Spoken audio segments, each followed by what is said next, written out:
নমস্কার বন্ধুরা, আজকে আমি আপনাদের সঙ্গে শেয়ার করব সুস্বাদু নরম তুলতুলে স্পঞ্জি অরেঞ্জ কেকের রেসিপি। বাচ্চা থেকে বড় সকলেরই প্রিয় এই অরেঞ্জ কেক। তো চলুন বানিয়ে ফেলা যাক এই অরেঞ্জ কেকটি।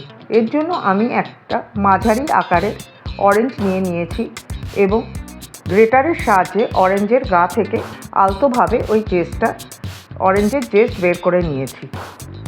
খেয়াল রাখতে হবে অরেঞ্জের জেস্ট বের করার সময় অরেঞ্জের গায়ে যে সাদা অংশটা থাকে সেটা যেন না যায়, তাহলে কেকের মধ্যে একটা তিতো ভাব আসবে। আরেকটা পদ্ধতিতে আমি অরেঞ্জ জেস্ট বের করা আপনাদের দেখিয়ে দিচ্ছি।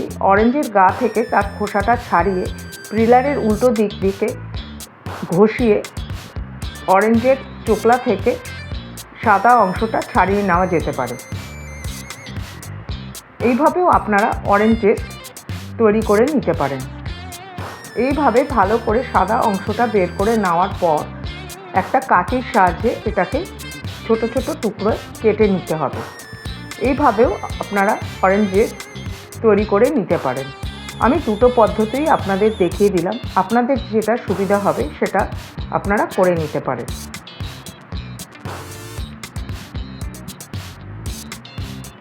এইখানে আমার 1 টিস্পুন মতো অরেঞ্জ জেস্ট লেগেছে। অরেঞ্জ কেকের যে ফ্লেভার সেটা এই জেস্টের জন্যই আসে।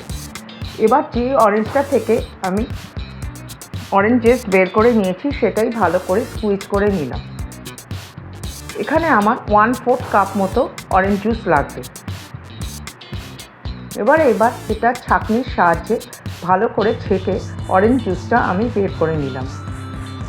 এখানে আমার একটু কম অরেঞ্জ জুস হয়েছে, তাই আরেকটা অরেঞ্জ থেকে কিছুটা অরেঞ্জ জুস বের করে মোট 1/4 কাপ মতো আমি অরেঞ্জ জুস বের করে নিলাম। এবার একটা পাত্রের মধ্যে এই অরেঞ্জ জুসটা ঢেলে নেব এবং নিয়ে নেব 1/4 কাপ মতো গন্ধ ছাড়া যে কোনো তেল। এখানে আপনারা অয়েলের বদলে বাটারও ইউজ করতে পারেন। আর নিলাম 1/2 কাপ মতো পাউডার সুগার এবং 2 ড্রপ মতো অরেঞ্জ ফ্লেভার, এটা অপশনাল। এবার একটা হ্যান্ড উইক্স সাহায্যে সবগুলো খুব ভালো করে মিশিয়ে নিলাম। একটা ক্রিমি স্ট্রাকচার এর মধ্যে আসলো। সামান্য একটু দিয়ে দিলাম আমি নর্মাল টেম্পারেচারে রাখা দুধ। এখানে আমি মোট 1/3 কাপ দুধ নিয়েছি এবং আস্তে আস্তে ওটা আমি কেকের মধ্যে ব্যবহার করব, একবারে ঢেলে দেব না। এবার মোলটা আমি ভালো করে বাটার পেপার এবং অয়েল দিয়ে গ্রিস করে নিলাম। এবার একটা ছাঁকনির মধ্যে 1 কাপ নিয়ে নিলাম ময়দা, 1 চুটকি লবণ, 2 table spoon milk powder, 1 teaspoon baking powder এবং 1/4 টিস্পুন বেকিং সোডা, সবগুলো খুব ভালো করে ছাঁকনির সাহায্যে ছেঁকে নিলাম। তারপরে একটা হ্যান্ড উইক্সের সাহায্যে ওয়েট এবং ড্রাই ইনগ্রিডিয়েন্টগুলো খুব ভালো করে মিশিয়ে নিলাম। এমনভাবে মিশিয়ে নিলাম যাতে ভেতরে কোনো গুটলি পাকিয়ে না থাকে। হ্যান্ড উইক্সের সাহায্যে মিশিয়ে যতটা প্রয়োজন দুধ দিয়ে দিলাম।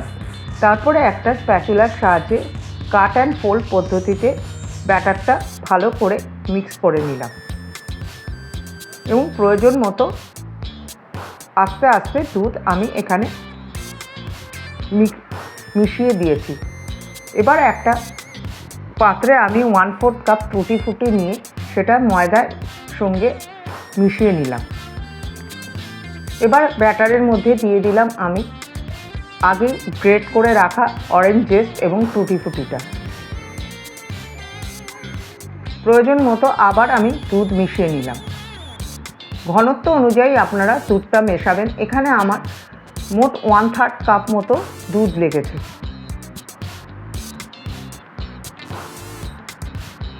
টুটি ফুটির মধ্যে আমি এই জন্যই ময়দা মেশালাম যাতে টুটি ফুটিগুলো কেকের তলায় না চলে যায়। এবার পাত্রটা গ্রিস করা পাত্রের মধ্যে পুরো ব্যাটারটা ঢেলে দিলাম। ইতিমধ্যে আমি ওভেন 170 ডিগ্রিতে প্রিহিট করে দিয়ে তার মধ্যে দিলাম 30 থেকে 35 মিনিটসের জন্য কেকটা বেক হওয়ার জন্য। এই সময় টেম্পারেচারটা 160 থেকে 150 ডিগ্রি রাখতে হবে। এবার কেকের টিনটা বের করে নিয়ে এলাম এবং ছুরির সাহায্যে চারিদিকটা ছাড়িয়ে একটা প্লেটের মধ্যে এইভাবে ঢেলে নিলাম।